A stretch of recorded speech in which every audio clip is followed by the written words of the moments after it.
virus because it is from Wuhan, probably from a Chinese lab, actually, the evidence shows. But once that became a public relations problem for the Chinese government, you were racist for saying it. So what can we conclude? Actual racism means nothing to these people. What matters to them is whether they can use racial division to advance a partisan political agenda. Where's the ACLU in all this? The ACLU spent, I don't know, about 100 years worrying about racial discrimination. They were always left-wing. They did some pretty virtuous things. But they announced on Thursday that they have no problem with systemic racial discrimination in college admissions. Quote, calling for an end to consideration of race in college admissions threatens the future of campus diversity. Oh, in other words, says the ACLU, we need racism because it brings us diversity. This, it goes without saying, is totally grotesque. That's why almost nobody says it out loud. They don't want you to talk about it because they can't defend it. And in fact, once the words hit the air and people look at them, they realize, wow, this is disgusting. And yet, Kamala Harris supports it. Along with the ACLU, she is pushing to eliminate the core anti-discrimination law in California. We can't say this enough. That's how shocking it is.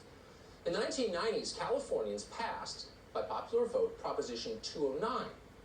That recognized that giving racial preference is wrong. It's morally wrong.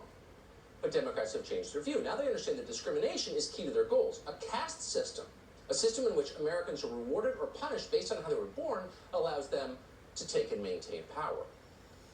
So in some ways, the man who started this debate, at least in the modern era, is a man called Ward Connerly. He's the president of Californians for Equal Rights. He's the author of the original California anti-discrimination law that Kamala Harris and others are now trying to overturn. And he joins us tonight. Mr. Connerly, thanks so much for coming on. I am delighted to be with you. Thank you for calling attention to this problem. It's a little bit stunning. I mean, I've thought of you many times because I'm old enough to remember when you got this ballot initiative through in California. How do you feel seeing the leaders of the modern Democratic Party work to overturn it? I am saddened, disappointed.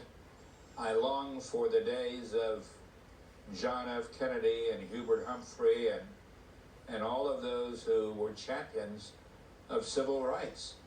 But this whole business of diversity, in quotes, has taken over throughout the country.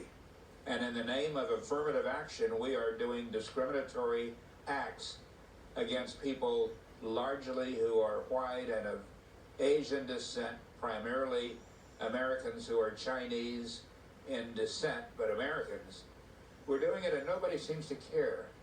And the entire political structure, which is a monopoly of Democrats in California, believes that they're doing God's work by discriminating against people. It's wrong, it's morally wrong, and in the fullness of time we will find, if we keep on this path, that it is going to lead to the economic destruction of our state. One of the things that we're faced with in California is a ballot initiative, Proposition 16, which would repeal the initiative that 55% of the people in my great state of California approved. And that initiative, Proposition 209, reads, quote, the state, that's a small s, the state shall not discriminate against or grant preferential treatment to any individual or group on the basis of race, sex, color, ethnicity, or national origin in the operation of public employment, public education, or public contracting. Tucker, 37 words, no hidden words, no secret to it. It is simple and it's direct, but they want to repeal it. And the ballot label that will guide the voters says that this is an effort to allow diversity. It is corrupt, it is morally corrupt, it is a plague on our democracy to mischaracterize it, and we're worried because we don't have the dollars that they have. They've had two people contribute $1 million apiece. The founder of Netflix and another billionaire, they've kicked in $2.5 million to do this, and I'll bet you they couldn't tell you what they were doing if their life depended upon it. But that's where we are. It's the saddest thing I've seen in a long time. And as I said, I've thought of you a lot, Ward Connerly, and I'm grateful that you came on tonight and put that as clearly as you just did. Thank you. Thank you.